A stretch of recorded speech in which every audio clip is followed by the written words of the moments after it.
జయ శ్రీమన్నారాయణ.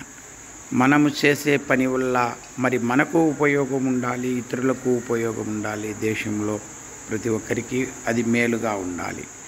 మరి మన సంపద కూడా అంతే. మనం సంపాదించిన సంపద మనల్నే బాధిస్తే ఏమి ప్రయోజనము? ఇతరులకు సహాయపడేటట్టయినా ఉండాలి, లేకపోతే కనీసం మనకైనా ఉపయోగించుకోవాలి. మనము ఉపయోగించుకోలేకపోయి ఇతరులు ఉపయోగించుకోలేకపోయి బ్రతికినన్నాళ్ళు బాధపడి జీవించే దానికి ఎందుకు సంపాదించుకోవాలి? ఏదైనా కానీ లోక కళ్యాణం కోసము, భావితరాల కోసం ఉన్నప్పుడే మనం ఏదైనా సంపాదించినట్టు. మన అనంతరం కూడా మనం చేసిన పనులు మంచిగా ఉండినప్పుడే అది దేశానికి మంచిది, మనకు మంచిది.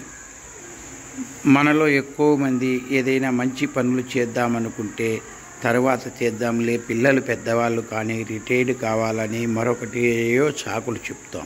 అందులోకే మనకు ఏ రిటైర్మెంటు, పెద్ద రిటైర్మెంట్ అయినా రావచ్చు, మనకు తెలియదు. మనమేం దేవతలం కాదు. కానీ అవకాశం వచ్చినప్పుడు మన ఇంటి పక్కలో కానీ ఇతరులు ఎవరైనా బాధపడితే మన చేతనైతే సహాయం చేస్తే అంతకన్నా పుణ్యం ఉంటుందా?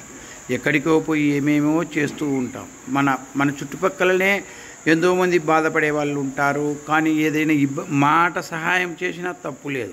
కనీసం వాళ్ళకు ఏదైనా ఇబ్బందులు కలిగేటప్పుడు కూడా మనము సొరవగా పోయి బాధ్యతగా ఇలా చేసుకోవాకనైనా మంచిగా ఉండు అని చెప్పడం కూడా మనకు పుణ్యమే వస్తుంది. కనుక ప్రతి ఒక్కరూ ఎక్కడికో పోయి ఏమేమో వీడియోలు చూస్తూ ఎక్కడో సమస్య వస్తే అది చూస్తే దానివల్ల ప్రయోజనం ఏముంది?